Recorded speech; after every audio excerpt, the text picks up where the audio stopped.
তৃতীয় দিন সকালে রক গার্ডেন বেরিয়ে আসার পর বিকেলবেলা আমরা নিজেরাই রোপওয়ে স্টেশনে চলে এলাম।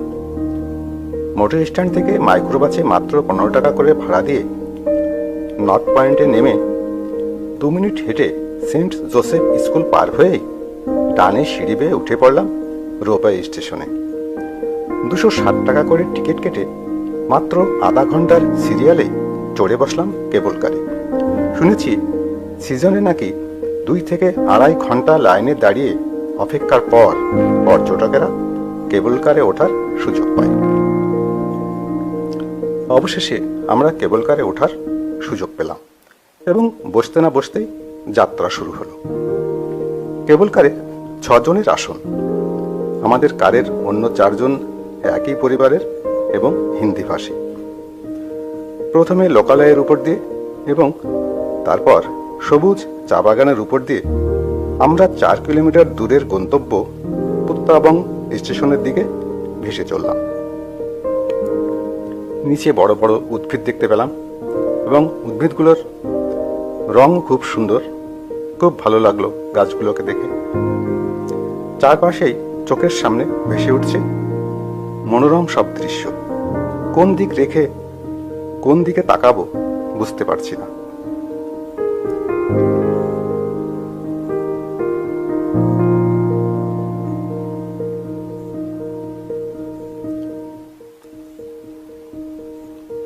দূরে দেখতে পাচ্ছি সবুজ চা গাছের ছাওয়া, মেঘের সাগরে ডুবে থাকা পর্বতগুলোকে।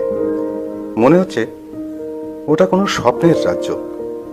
মেঘের মধ্যে দিয়ে ভেসে ভেসে ওই স্বপ্নের রাজ্যের দিকেই এগিয়ে চলেছি আমরা।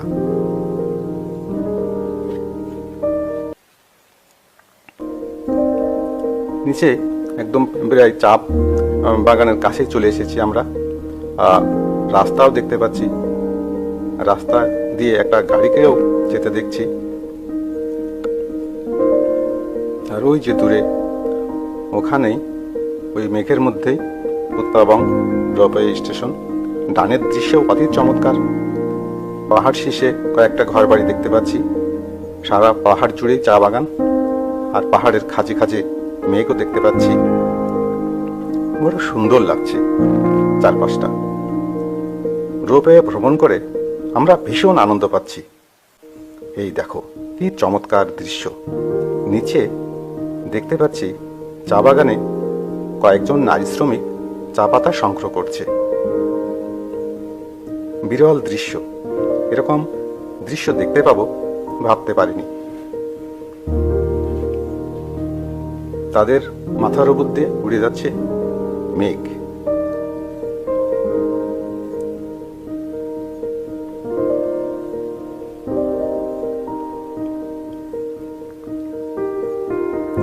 খুবই মনোরম দৃশ্য। এই দেখো চা বাগানের উপর দিয়ে উড়ে যাচ্ছে রাশি রাশি মেঘ।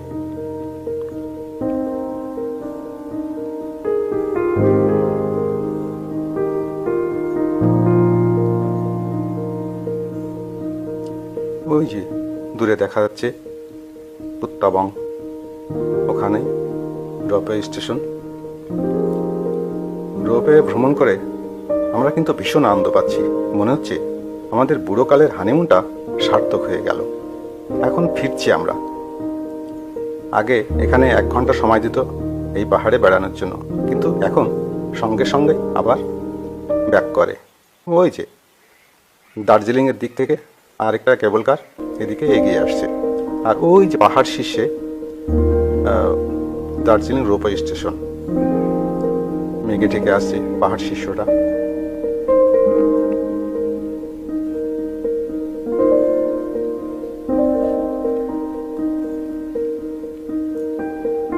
দূরে পাহাড় শীর্ষে ঘরবাড়ি দেখতে পাচ্ছি।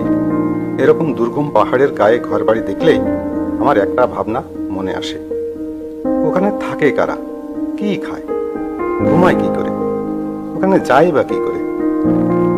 এই দেখো নিচের চা বাগানটা কত সুন্দর চমৎকার দেখা যাচ্ছে। কি সুন্দর তার রং। আর উপরে ওই যে দূরে আমরা প্রায় কাছে চলে এসেছি দার্জিলিং রোপওয়ে স্টেশনে।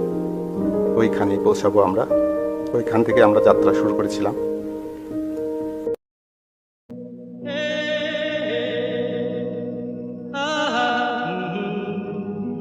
আজ দার্জিলিংয়ে আমাদের চতুর্থ দিন।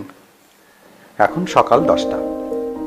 আমরা হোটেল কর্তৃপক্ষের তত্ত্বাবধানে গাড়ি করে আজ 7 পয়েন্টস ঘুরছি। এটা চিত্রা টি গার্ডেন, 7 পয়েন্টসের প্রথম পয়েন্ট। আজ কিন্তু আকাশ দারুণ পরিষ্কার, বর্ষাকাল বলে মনেই হচ্ছে না। দেখো তোমরা, কি দারুণ জায়গা। যেদিকে চোখ যায় সেদিকেই চা বাগান। প্রতিটা পাহাড়ের গায়ে সবুজ চা বাগান, চা বাগানের ফাঁকে ফাঁকে ছবির মতো ঘরবাড়ি, আর দূর পাহাড়ে আলিঙ্গন করে আছে সাদা সাদা মেঘ। দুর্দান্ত দৃশ্য, মনে হচ্ছে হঠাৎ স্বর্গের মাঝে এসে পড়েছি। 20 টাকা করে টিকিট কেটে ঢুকে পড়লাম ভেতরে। এরপর নিচে নামা শুরু করলাম।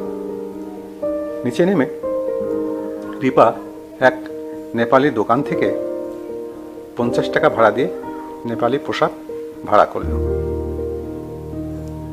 তাকে পোশাক পরে কিন্তু নেপালি নারীর মতোই দেখা যাচ্ছে। চেহারায় তার দারুণ মিল নেপালি নারীদের সঙ্গে। শুরু হলো নেপালি পোশাক পরে রিপার ফ্যাশন শো। ধীরে ধীরে সে এগিয়ে আসছে ক্যামেরার দিকে আর মিটমিট করে হাসছে। আর এই দেখো, তার পিঠে ঝোলানো আছে ঝুড়ি, যে ঝুড়িতে চা শ্রমিকেরা চা পাতা সংগ্রহ করে রাখে। আর পাশেই দুর্দান্ত দৃশ্য, সবুজ চা বাগান, দারুণ রং চা বাগানের, আর মাঝে মাঝে জনপদ।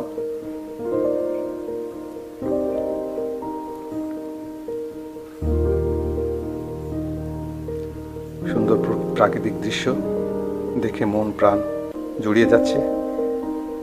মাঝে মাঝে পাহাড়ের গায়ে পড়েছে মেঘের ছায়া, চমৎকার দৃশ্য। এটাই পথের শেষ।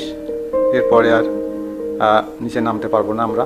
এখানে নো এন্ট্রি লেখা রয়েছে, শুধু চা শ্রমিকেরাই প্রবেশ করতে পারে।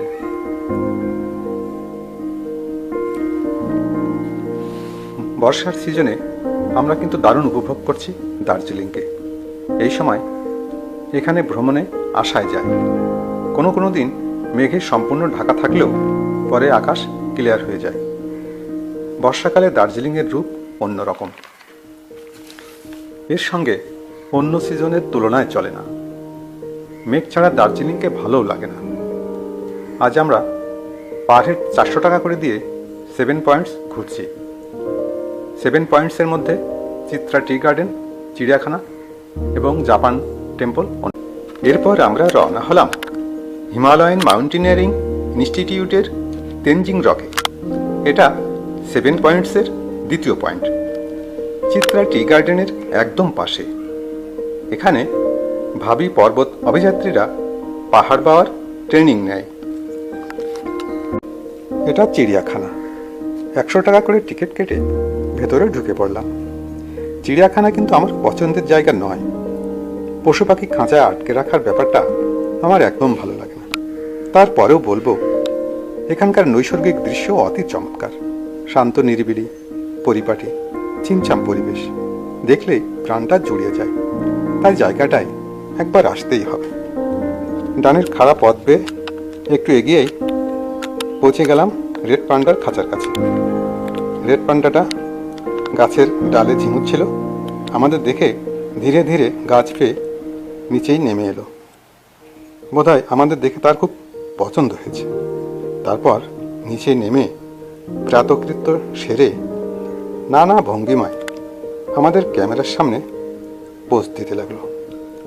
এটা পৃথিবীর বিরল প্রাণী এবং বিলুপ্ত প্রায়, শুধুমাত্র চীন দেশেই দেখা যায়। দেখো কি সুন্দর রাস্তা আর নিরিবিলি। এই ঢালু খাড়া পথ বেয়ে আমরা উপরে উঠে এসেছি।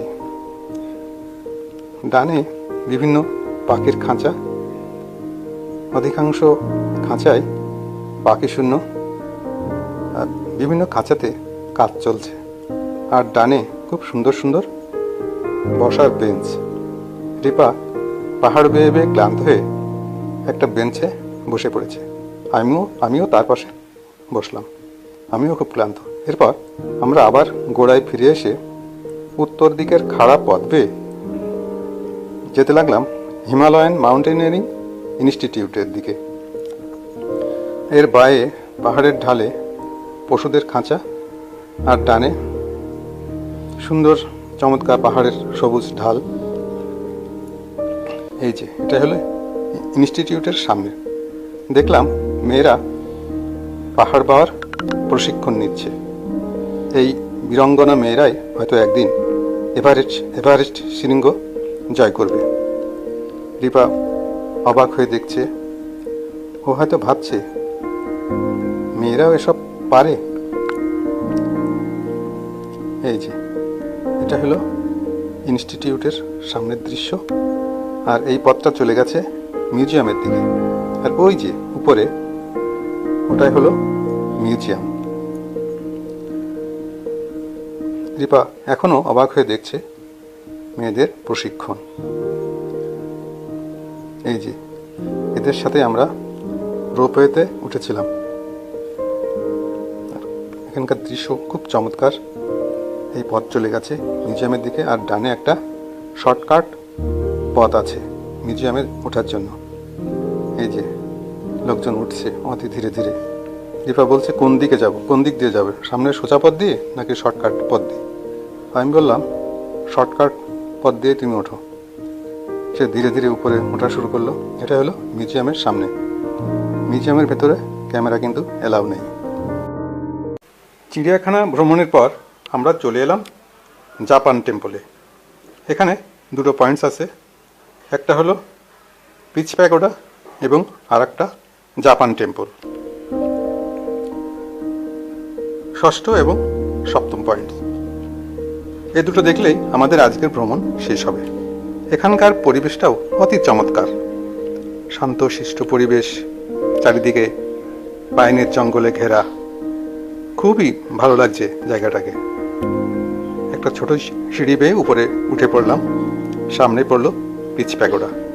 এটা মূলত একটা মিউজিয়াম। পুরনো অনেক কিছু প্রদর্শিত হচ্ছে এই মিউজিয়ামে। এখানেও ছবি তোলা বারণ। আর ওই যে দূরে দেখা যাচ্ছে ওটা হলো জাপান টেম্পল। আমরা পিচ প্যাগোডা ঘুরে জাপান টেম্পলের দিকে এগিয়ে চললাম। এটা হলো জাপান টেম্পল। দেশি বিদেশি অনেক পর্যটক ঘুরছে এখানে। অনেক উঁচু জাপান টেম্পল, প্রায় 5 তলার সমান। একটা সিঁড়ি বেয়ে একটা চত্বরে উঠে এলাম আমরা। বেশ বড় একটা চত্বর। আর ওই যে সামনে দেখা যাচ্ছে জাপান টেম্পল, এবং উপরে গম্বুজের কাছে একটা মূর্তি, গৌতম বুদ্ধের মূর্তি দেখতে পাচ্ছি। বেশ উঁচু, অনেক সিঁড়ি বেয়ে উপরে উঠতে হবে। আর এখান থেকে বাইরের দৃশ্য দেখা যাচ্ছে। দৃশ্য খুবই চমৎকার লাগছে। আর ওই যে পিচ প্যাগোডাকে আমরা দেখতে পাচ্ছি। আজ ঝকঝকে রোদ, দিগন্তে মেঘও আছে। সিঁড়ি বেয়ে উপরে উঠতে লাগলাম। এক এক ধাপ উঠছি আমরা সিঁড়ি বেয়ে বেয়ে। এই যে একদম চলে এলাম উপরে সেই গৌতম বুদ্ধের মূর্তির কাছে। এটা বেশ রাউন্ড একটা জায়গা, চারিদিকে ঘোরা যায়। আর এখান থেকে দূরের দৃশ্য দেখা যাচ্ছে, পিচ প্যাগোডা দেখা যাচ্ছে। আর চারপাশে পাইনের জঙ্গল। কি সুন্দর লাগছে পাইনের গাছগুলোকে, কি সুন্দর এর রং। দেখলেই মন প্রাণ একদম জুড়িয়ে যাচ্ছে। আর ওই যে দূরে দার্জিলিং শহরের একাংশ দেখা যাচ্ছে।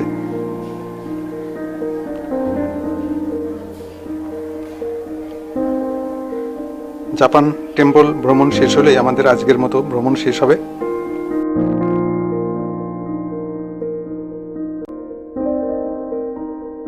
বন্ধুরা, আমার দার্জিলিং ভ্রমণের দ্বিতীয় পর্ব এখানেই শেষ করছি এবং তৃতীয় পর্ব দেখার জন্য আমন্ত্রণ জানাচ্ছি।